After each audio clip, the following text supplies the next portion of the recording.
I manage a small guest house in Reykjavik. Last winter, an American couple arrived and requested their room temperature set to 76 degrees Fahrenheit. I explained we use Celsius here and that it's currently showing 21, which is comfortable. The husband pulled out his phone calculator, converted it, then asked me why Icelandic thermostats were broken at 69. His wife nodded seriously, suggesting we upgrade to proper temperature systems before someone gets hypothermia. I pointed to the window where locals walked past in light jackets during our mild -2 degrees Celsius evening. She insisted that couldn't be right because negative temperatures mean instant frostbite. That's just science. They spent 20 minutes explaining how the Fahrenheit system was adopted globally after World War II, and Iceland must have missed the memo. My cousin in Bulgaria runs a small cafe near Sofia. An American student walked in during lunch rush and requested ranch dressing for his Shopska salad. When told we don't stock it, he explained that all restaurants have ranch, it's like a health code requirement. He proceeded to describe ranch as the white sauce that goes on literally everything, seemingly unaware that Bulgaria's existed for over 1,000 years without it. I work at a pharmacy in Malaysia. A tourist approached the counter demanding Tylenol, pronouncing it like I'd never heard the word. I showed him paracetamol, the exact same medication. He squinted at the box and insisted it wasn't the same because Tylenol is FDA approved and this is some generic knockoff. I explained paracetamol is acetaminophen, the identical active ingredient. He asked to speak with a real pharmacist who knows American medicine and suggested I Google Tylenol to educate myself on proper pain relief standards. He left without buying anything, muttering about questionable third world medications. I teach English in Vietnam. A student's American host family visited Hanoi and joined our class. During discussion about daily routines, they interrupted to explain that Vietnamese people wake up way too early and asked if there's a cultural reason you haven't adopted normal 7 a.m. schedules. When students mentioned their 5 a.m. starts, the mother said that's literally before sunrise, which goes against human biology. She offered to send information about proven American sleep science to help fix our societal jet lag problem. The father suggested Vietnam consider shifting to American time zones for international business compatibility. I work the front desk at a ryokan in Kyoto. An American family arrived for check-in, shoes still on, walking across our tatami mat. I politely indicated the genkan where slippers waited. The father looked down, confused, then explained they'd just bought these Nikes last week. They're basically brand new. When I explained it's customary to remove outdoor shoes, he asked if we'd had complaints about the floor being dirty. His teenage son suggested we install carpet, like normal hotels. The mother photographed the shoe cabinet and said she'd post it online to show the weird Japanese house rules that need updating. They spent 15 minutes debating whether to comply, the father ultimately deciding it was probably some ancient tradition that hasn't caught up with modern hygiene standards yet. I'm a tour guide in Cairo. An American couple joined our group at the Khan El-Khalili Bazaar. Within 5 minutes of entering, they approached me asking where the price tags were. I explained vendors here negotiate prices directly. The wife's face went pale. She asked how people know the real price without posted signs. Her husband pulled me aside and quietly said they're not comfortable with the haggling thing because in America, trying to lowball small businesses is considered really rude. He asked if there's a fixed price section for international visitors, or if we could arrange American-style shopping where everyone pays the same fair amount. When I demonstrated bargaining with a spice vendor, starting at 200 Egyptian pounds for saffron, the wife physically cringed and apologized to the vendor for my guide being so aggressive. The vendor laughed and offered 150. The husband whispered, See, you offended him so badly he's practically giving it away now. My brother runs a small restaurant in Warsaw. Last month, an American diner asked why we don't provide free tap water automatically. I explained in Poland, you order your preferred beverage.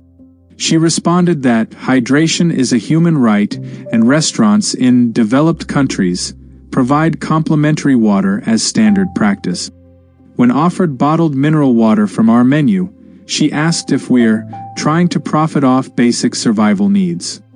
Her dining companion jumped in, explaining that American restaurants understood this principle back in the 1950s, and suggested Poland might want to research modern hospitality standards. They debated ordering water for 10 minutes, eventually getting juice instead, but left a note on their receipt about predatory water policies that international health organizations should investigate. I manage a government office in Oslo that processes residence permit. An American expat arrived to submit his application, irritated that our online form was in Norwegian. He'd used Google Translate but found several sections unclear. When I offered to help, he asked why Norway doesn't provide English versions, since you all speak it anyway. I explained our official documents are in Norwegian, our national language. He countered that English is basically the international standard, and most countries offer English options for efficiency. He suggested we consider it, since Norway wants to attract international talent, right? Then he asked if his translated documents would be accepted, or if we needed originals, adding that requiring original documents seems excessive when digital copies exist.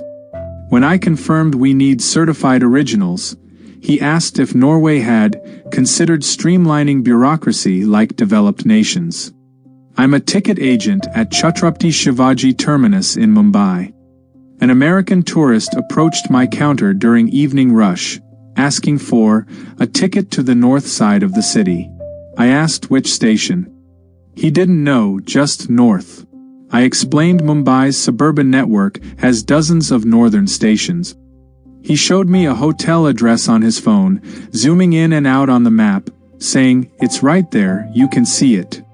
When I identified Andheri as his destination, he asked why the ticketing system is so complicated compared to just saying where you want to go. I printed his ticket. He stared at it, confused by the Hindi text, and asked for the English version. I pointed to the English below. He squinted.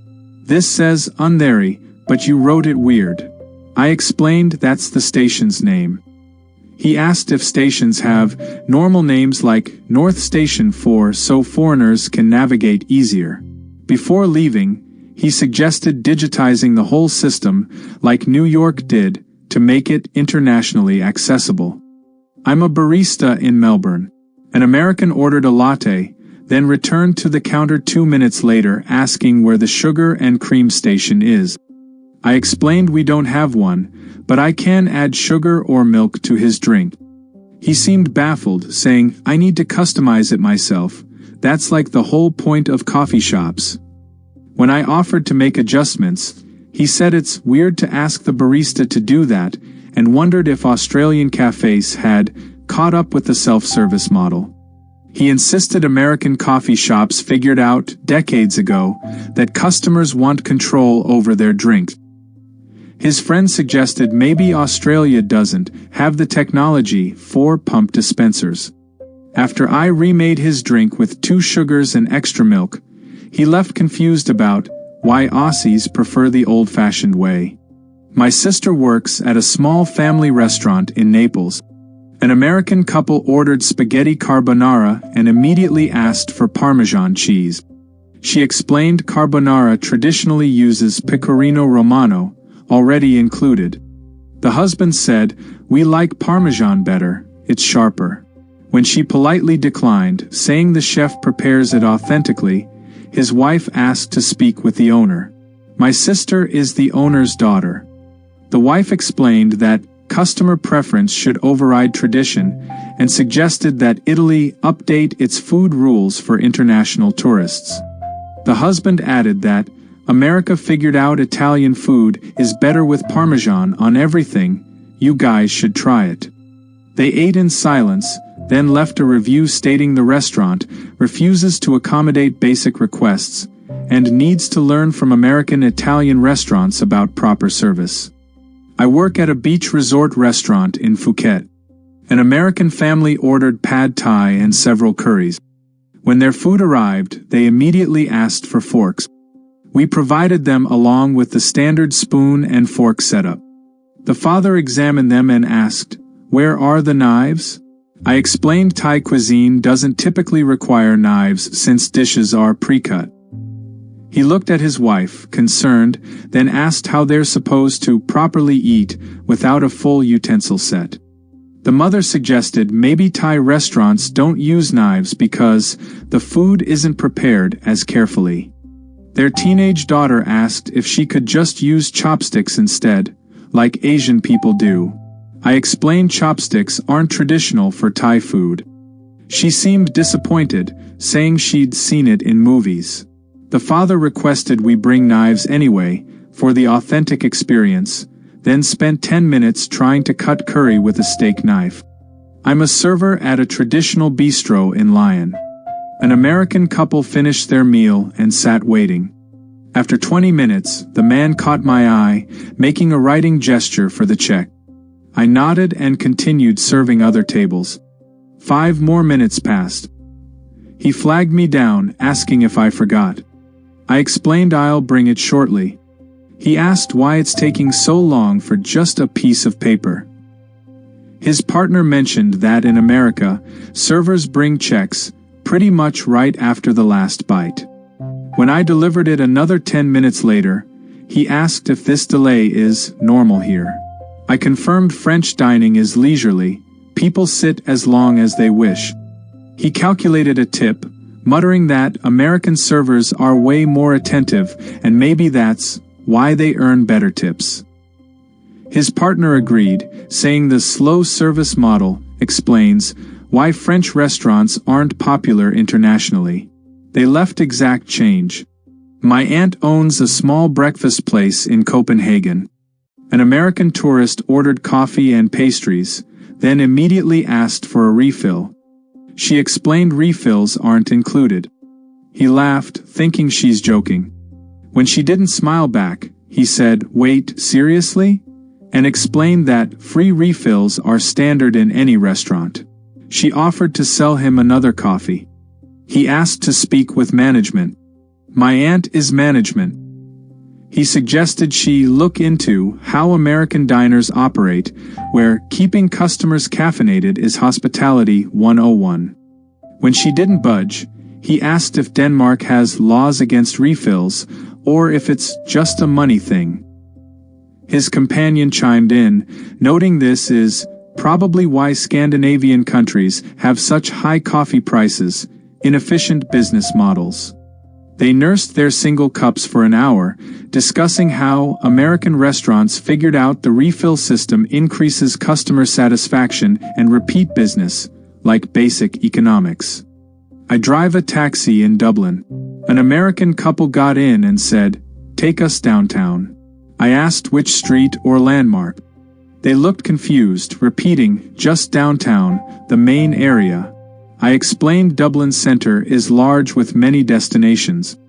The husband checked his phone and said, "It shows we're 3 miles from downtown, just head that direction." When I asked again for a specific address, his wife suggested O'Connell Street, or wherever the downtown shopping is. I started driving toward that area. Halfway there, the husband asked why Irish taxis don't have screens showing where you're going like Uber. I explained many Dublin taxis are traditional. He responded that screens are standard in developed cities, and GPS displays prevent drivers from taking longer routes. His wife agreed, saying America had those installed in cabs years ago for transparency.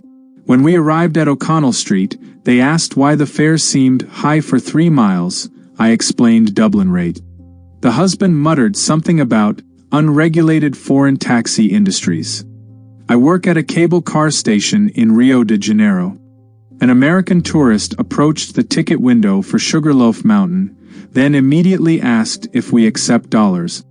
I explained we take Brazilian reais or card payment. He pulled out a $50 bill, waving it slightly, and said, "But this is US currency, it's accepted everywhere." When I repeated we need reais, his travel companion suggested I just do the conversion and take the dollars at face value. I directed them to the currency exchange booth 30 meters away. The man seemed irritated, asking why we don't have a cash exchange right here for convenience. His friend added that tourist spots in America always take foreign money to make things easier. When I explained this is standard procedure in Brazil, he responded that dollars are basically international currency and mentioned something about the dollar being backed by the largest economy. They eventually exchanged their money but returned complaining the exchange rate seemed high and asking if Brazil has consumer protection laws about fair currency conversion rates. I work at a train station ticket office in Zurich. An American traveler approached asking for a ticket to Paris. I asked which train and time. He said, "The next one." I pulled up the schedule showing departures at 14:37, 16:37, and 18:37. He asked why they're at weird times instead of on the hour. I explained Swiss trains run on precise schedules optimized for connections. He studied the departure board and said, "This is confusing, everything's in 24-hour time." When I confirmed that standard in Switzerland, he asked if there's an AM/PM version for international travelers. I showed him how to read it. He seemed frustrated, saying America uses normal 12-hour time and it works fine. His girlfriend suggested Europe synchronize with American time formats since everyone's phones already show it that way. They booked the 16:37, but he kept referring to it as 4:37, even after I confirmed 16:37. I'm a receptionist at a hostel in Prague. An American backpacker checked in, then asked for directions to Old Town. I explained he's currently in Old Town, our hostel is in its center. He pulled up Google Maps, zoomed out, and pointed at the screen saying, "No, I mean the historic district, like with old buildings." I showed him the window where 14th century architecture filled the view. He insisted that's just some old churches, but the real Old Town is marked on the map as a specific zone. When I walked him outside to Wenceslas Square, he asked when we'd reach the touristy part.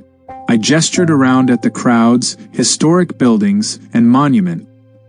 He seemed disappointed, saying, "I thought it'd be more concentrated, like Boston's Freedom Trail where they mark everything clearly."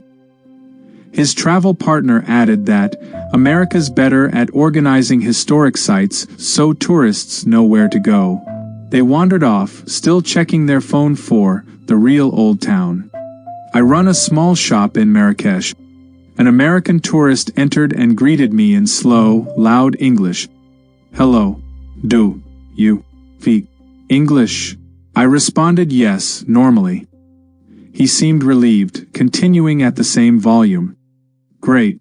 I need directions to the hotel. Meridian." I gave him directions in regular English. He turned to his wife and said, "Wow, his English is actually pretty good." She agreed, adding, "They must teach it in schools here now." I mentioned I studied English at university. They seemed impressed. The husband asked if many Moroccans learn English these days. I explained English is common in Moroccan tourism. He responded that's really smart, since Arabic isn't practical for international business. Before leaving, his wife complimented my accent, saying it's almost American. When I explained I learned British English, she said, "Oh, that's probably why some words sound fancy."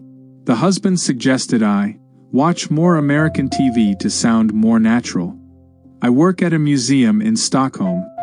An American visitor approached the information desk asking if we have English tours. I explained our audio guides include English. He asked why there isn't a live English tour like normal museums. I noted we have Swedish tours at scheduled times.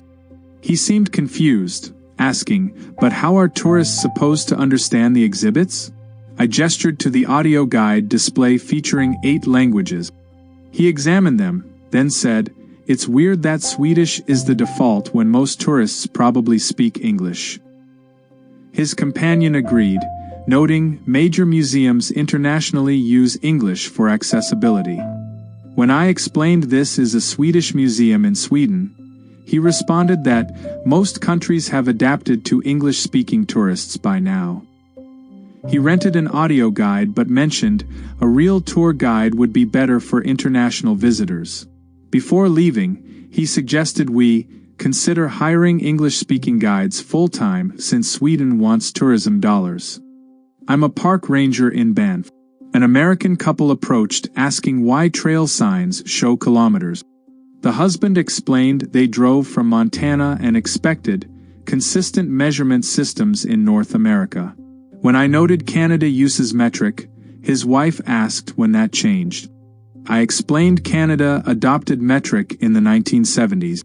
She responded that most of North America kept the regular system and suggested it's confusing for American visitors. The husband asked if Parks Canada would consider adding miles. When I declined, he mentioned national parks in America accommodate international visitors better. They photographed a trail sign to show friends how complicated Canadian hiking is. They started a 5-kilometer trail, the husband checking his phone constantly. An hour later, they returned asking if signs are accurate, because it didn't feel like 3 miles. I explained it's 5 kilometers, roughly 3 miles. He seemed annoyed, suggesting standardizing measurements would prevent confusion. They left discussing how America's system makes more sense and wondered why countries haven't adopted it.